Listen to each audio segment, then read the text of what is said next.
আজকের পর্বে দেশি মুরগি দিয়ে আলু ঝোলের পাতলা ঝোল রান্না করব। আলু দিয়ে দেশি মুরগি দিয়ে পাতলা ঝোল। এটা রুটি, পরোটা, ভাত সব কিছুর সাথে খাওয়া যাবে। মুরগিতে একটু বেশি ঝালের পরিমাণ বেশি দিয়ে রান্না করলে খেতে ভালো লাগে, তাই এখানে আমি একটু ঝালের পরিমাণ বেশি করে দিয়ে দিলাম। আর মুরগিটাকে একটু খুব ভালো করে কষিয়ে নেব।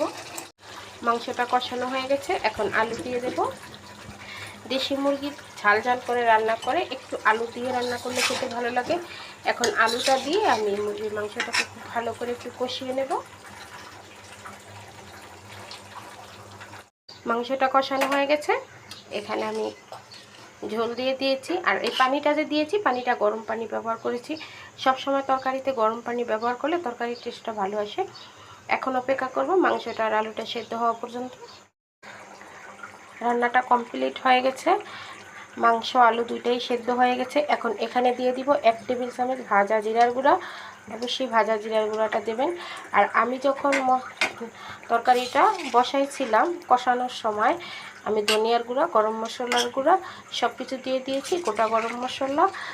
এখন শুধু ভাজা জিরার গুঁড়া দিয়েই তরকারিটা নামিয়ে নেব।